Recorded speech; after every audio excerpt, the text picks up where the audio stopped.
Hallelujah, hallelujah. चलिए, आज का विषय हमारा है परमेश्वर की आवाज कैसे पहचाने। है ना, हम सभी विश्वास रखते हैं यीशु मसीह पे, लेकिन एक सवाल आता है कि हम परमेश्वर की आवाज कैसे पहचाने कि ये परमेश्वर की आवाज है या ये शैतान की आवाज है ना।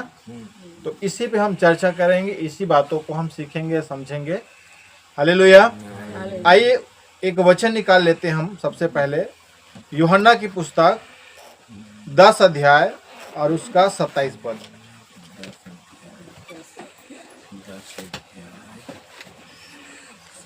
पृष्ठ क्रमांक है 146।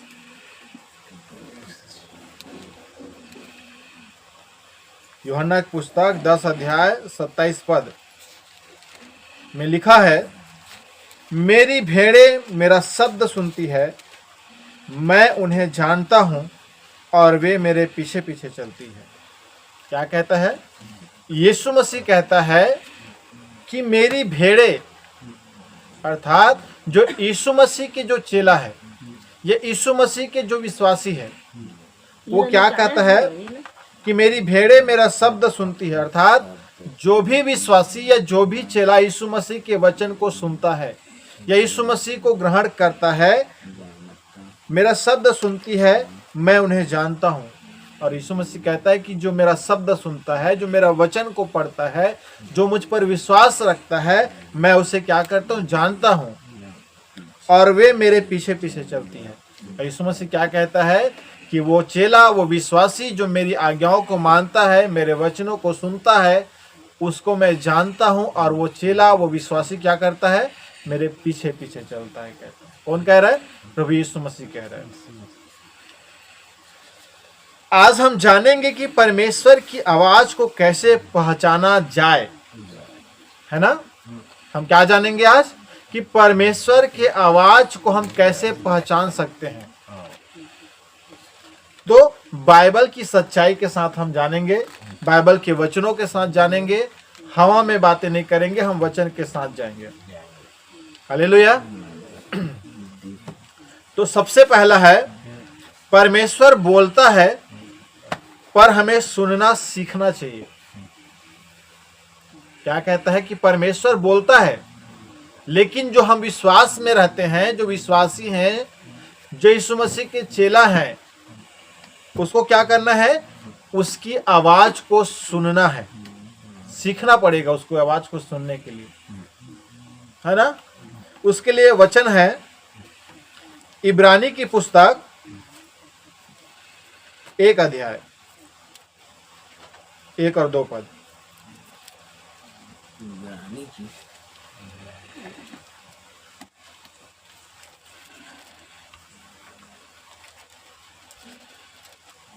इब्रानी की पुस्तक 1 अध्याय 1 और 2 पद में लिखा है, पृष्ठ क्रमांक 303।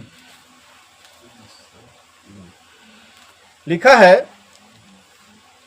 पूर्व युग में परमेश्वर ने बाप दादों से थोड़ा थोड़ा करके और भांति भांति से भविष्यद्वक्ताओं के द्वारा बातें कर। क्या कहता है कि जब यीशु मसीह नहीं आया था, उससे पहले जो पुराना नियम है, उस पुराना नियम में या पुराने जमाने में यीशु मसीह के आने से पहले जो जीवन था, वहां पे जो लोग थे, तो परमेश्वर कैसे बातचीत करता था? भविष्यद्वक्ताओं के द्वारा करता था। किसके द्वारा करता था? भविष्यद्वक्ताओं के द्वारा बातें करता था परमेश्वर अपने लोगों से। लेकिन 2 में लिखा है, इन अंतिम दिनों में हमसे पुत्र के द्वारा बातें की।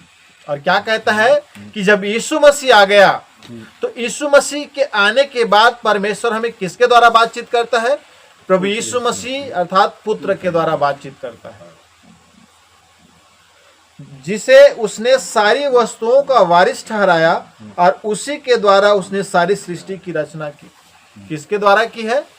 यीशु मसीह के द्वारा पूरी सृष्टि की रचना की है।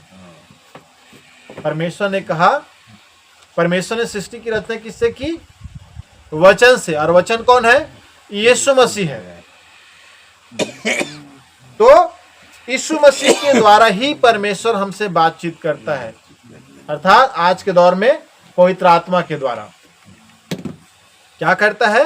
पवित्र आत्मा के द्वारा परमेश्वर हमसे बातचीत करता है। तो हमें क्या करना है? सुनने की पहली कुंजी क्या है, अर्थात चाबी क्या है कि परमेश्वर की आवाज को हमें सुनना है। तो उस आवाज को सुनने के लिए हमारे पास चाबी क्या है? तो चाबी है शांत होना। क्या होना? हमारे अंदर शांत होना चाहिए, हमारा अंदर शांत होना चाहिए, हम शांति में रहें। उसके लिए एक वचन है, भजन संहिता की पुस्तक 46 अध्याय,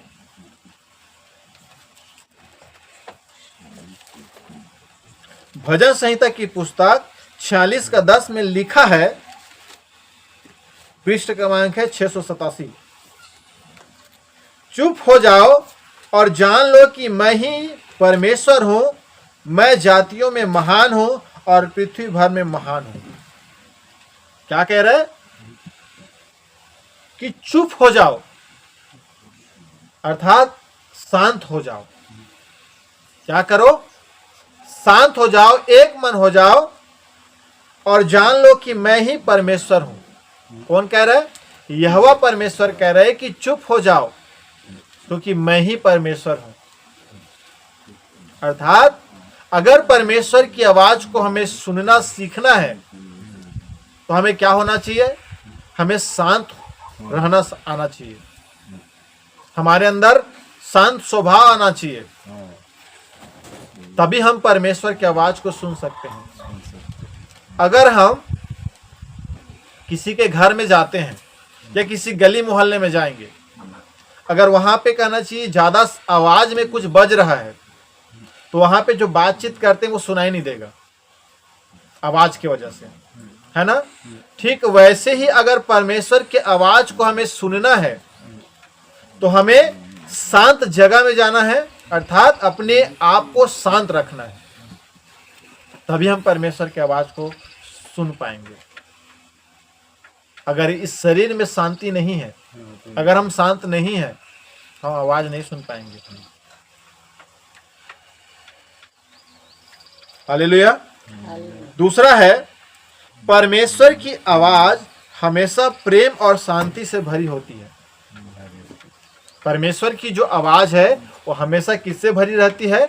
प्रेम और शांति से। उसके लिए वचन देखें, याकूब के पुस्तक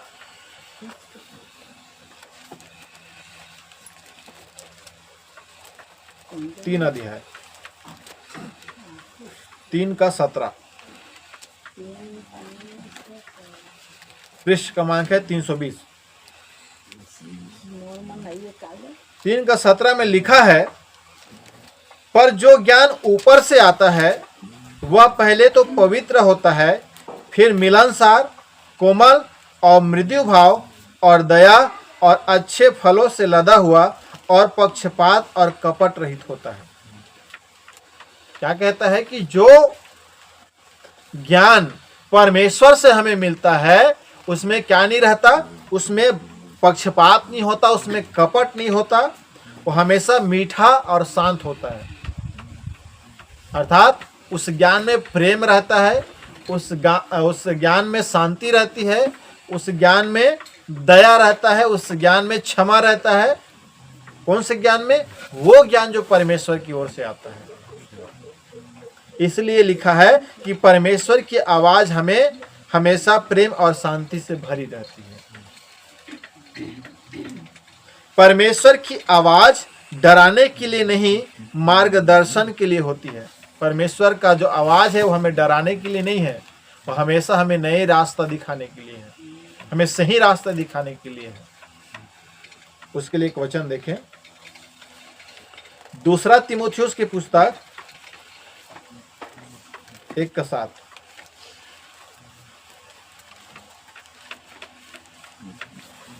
दूसरा तीमुथियुस की पुस्तक 1 अध्याय और 7 पद में लिखा है, पृष्ठ क्रमांक है 294।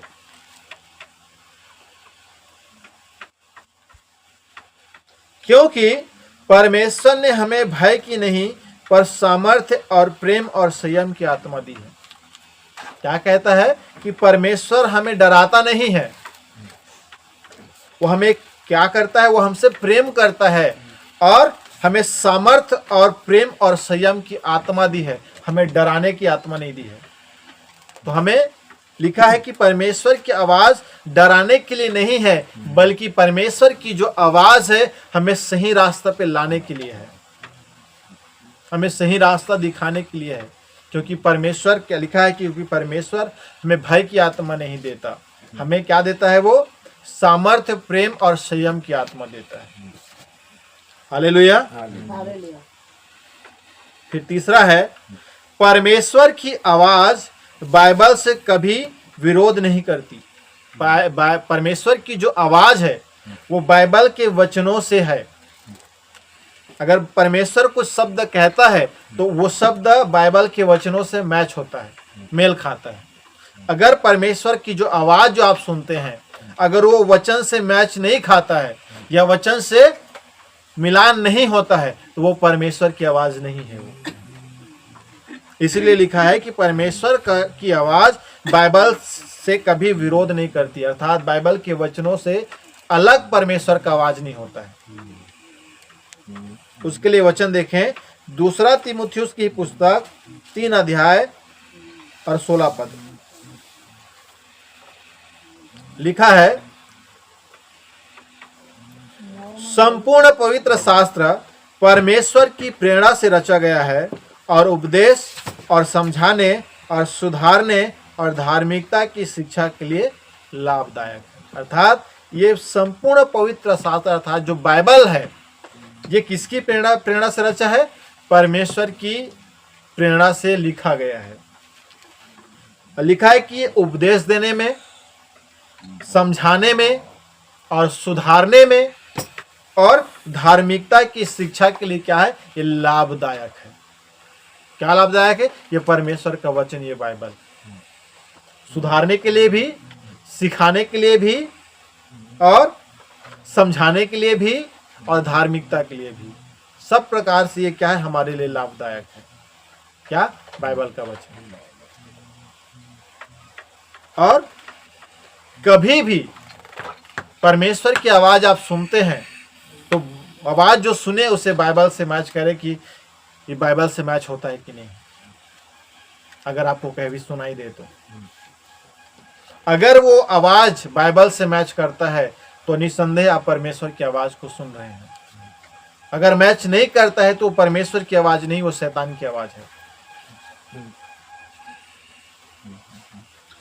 हर विचार को बाइबल की रोशनी से परखना। अगर आपके मन में कुछ विचार आता है तो आपको परखना है, उस विचार को बाइबल से ढूंढना है कि बाइबल क्या कहता है उसके विषय में।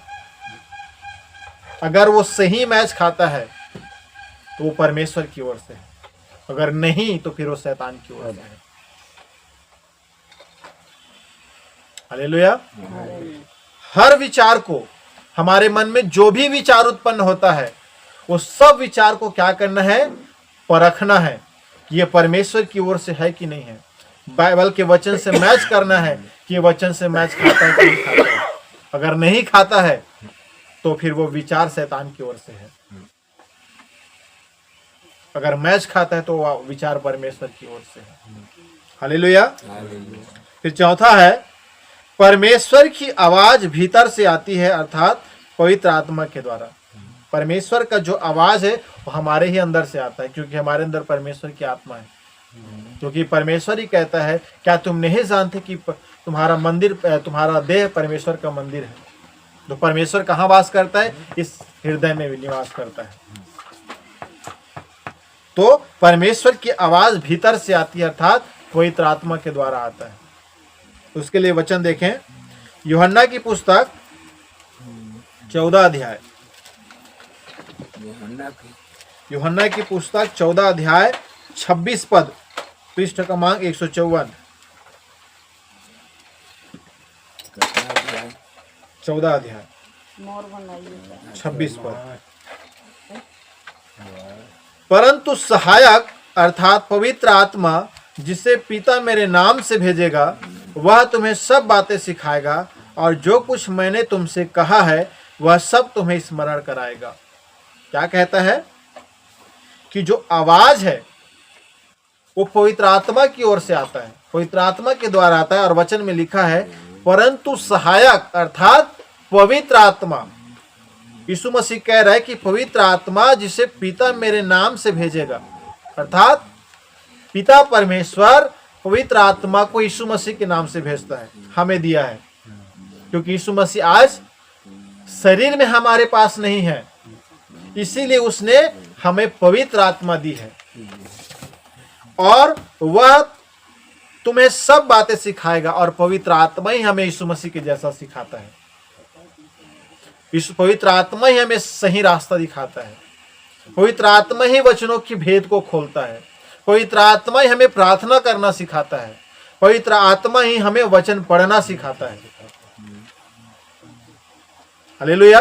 और जो कुछ मैंने तुमसे कहा है वह सब बातें तुम्हें स्मरण कराएगा, अर्थात यीशु मसीह जो बातें हमसे कही है ये बाइबल में, वो सब बातें हमें स्मरण याद दिलाएगा।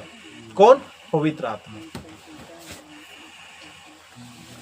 एक और वचन देखें, रोमियो की पुस्तक 8 अध्याय और 14 पद, पृष्ठ क्रमांक है 216।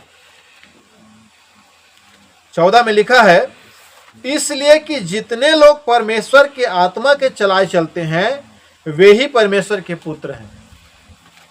क्या लिखा है? कि जितने लोग इस संसार में हैं, 800 करोड़ की आबादी है, 8 अरब की, 8 अरब की, जितने मानव जाति हैं, अगर वो परमेश्वर के चलाए चलते हैं वही परमेश्वर के पुत्र है, कहता है। आत्मिक बातें हैं, परमेश्वर के पुत्र सभी हैं, लेकिन हमें आत्मिक रीति से समझना है, आत्मिक दृष्टिकोण से समझना है कि लिखा है कि इसलिए कि जितने लोग परमेश्वर के आत्मा के चलाए चलते हैं वे ही परमेश्वर के पुत्र हैं। आत्मिक बातें हैं ये। हालेलुया। फिर 5वां कहता है, परमेश्वर की आवाज पहचानने के लिए आज्ञाकारिता आवश्यक है। अगर हमें परमेश्वर की आवाज को पहचानना है तो हमें परमेश्वर के प्रति आज्ञाकारी होना चाहिए। अगर हम हमारे अंदर परमेश्वर के लिए आज्ञाकारिता नहीं है, हम परमेश्वर की आज्ञाओं को नहीं मानते, तो हम कभी भी परमेश्वर की आवाज नहीं समझ पाएंगे। उसके लिए एक वचन देखें, लूका की पुस्तक 16 अध्याय और 10 पद।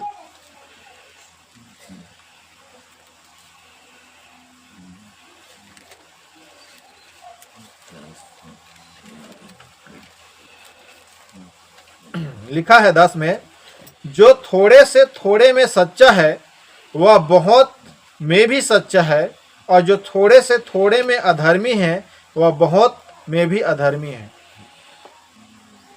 क्या कहता है? कि जो थोड़े से थोड़े में सच्चा है वो बहुत में भी सच्चा है। अगर हम यीशु मसीह पर विश्वास करते हैं तो हमें उसकी आज्ञाओं को मानना है। अगर हम अपने आप को विश्वासी कहते हैं, अपने आप को चेला कहते हैं, अपने आप को पास्टर कहते हैं, तो हमें परमेश्वर की आज्ञा को मानना जरूरी है। अगर हम परमेश्वर की आज्ञा को मानेंगे तभी हम परमेश्वर की आवाज को पहचान पाएंगे कि परमेश्वर की आवाज है। हालेलुया।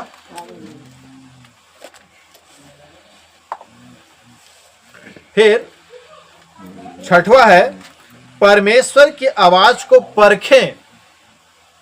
क्या कहता है? कि परमेश्वर की आवाज को क्या करना है? परखना है। उसके लिए हम देखेंगे 1 यूहन्ना की पुस्तक 4 अध्याय,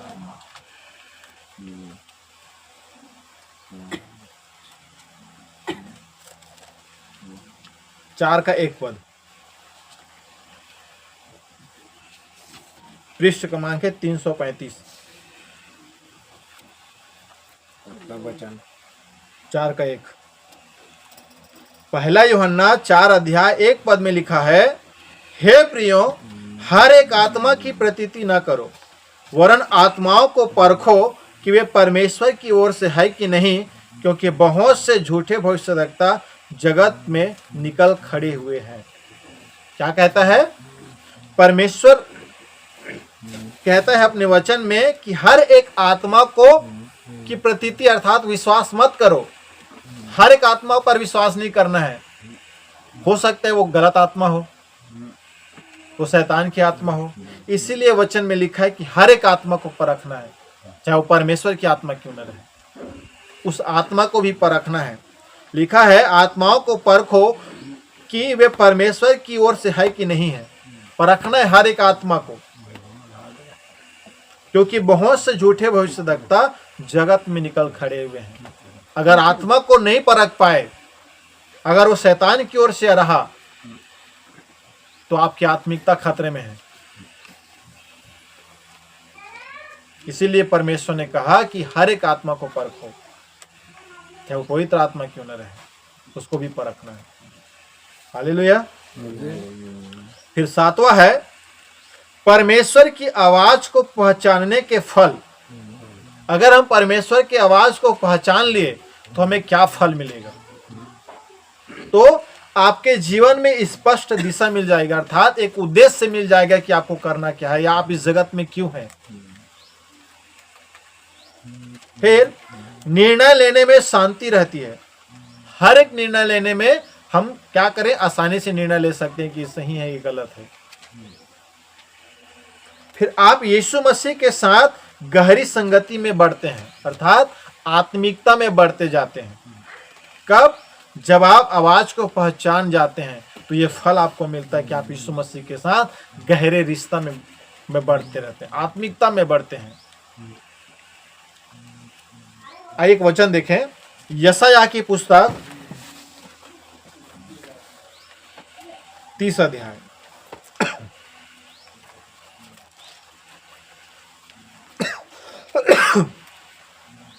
और 21 पद। पृष्ठ क्रमांक है 850। यशायाह 30 अध्याय 21 पद में लिखा है, जब कभी तुम दाहिनी या बाईं ओर मुड़ने लगो, तब तुम्हारे पीछे से यह वचन तुम्हारे कानों में पड़ेगा, मार्ग यही है, इसी पर चलो। क्या कहता है? जब हम परमेश्वर की आवाज को पहचानना सीख जाते हैं, सही और गलत का निर्णय करना सीख जाते हैं, तो हमें फल क्या मिलता है कि जब कभी तुम दाहिनी या बाईं ओर मुड़ने लगो, तब तुम्हारे पीछे से यह वचन तुम्हारे कानों में पड़ेगा, यही मार्ग है, इसी पे चलो। अर्थात पवित्र आत्मा आपको कहना चाहिए, सही रास्ता दिखाएगा कि ये सही है और ये गलत है।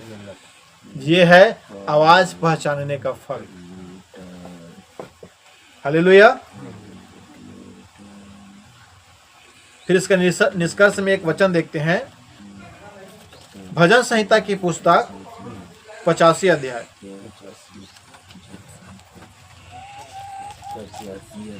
85 का 8 वचन।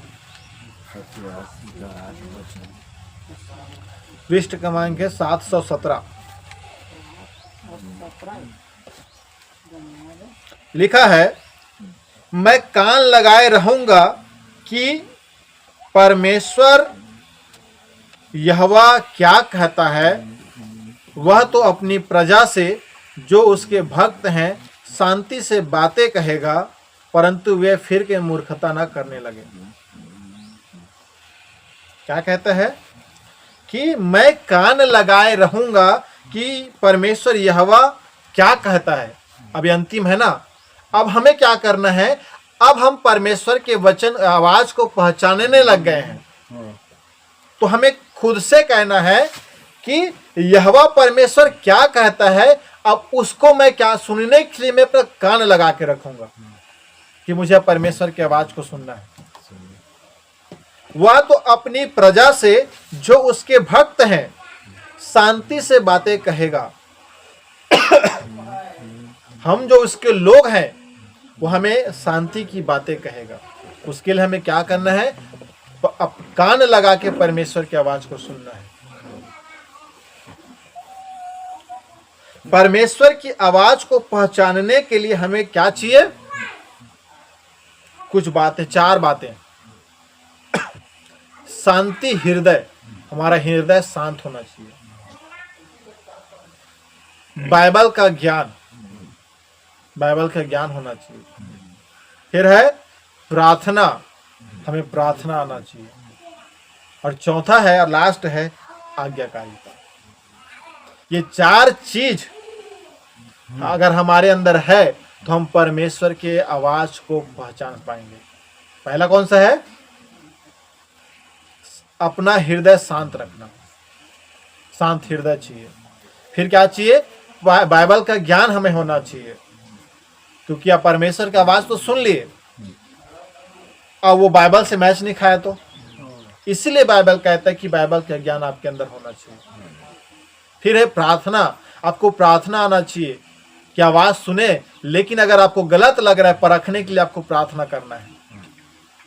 फिर है आज्ञाकारिता, जिस प्रकार प्रभु यीशु मसीह ने परमेश्वर के प्रति आज्ञाकारी रहा, वैसे ही हमें हर विश्वासी को क्या करना है? परमेश्वर प्रभु यीशु मसीह के प्रति आज्ञाकारिता में रहना है। हालेलुया। ऐसे हम परमेश्वर की आवाज को पहचान सकते हैं। हालेलुया। और इस वचन के साथ परमेश्वर आप सबको बहुत आशीष दे। आमीन।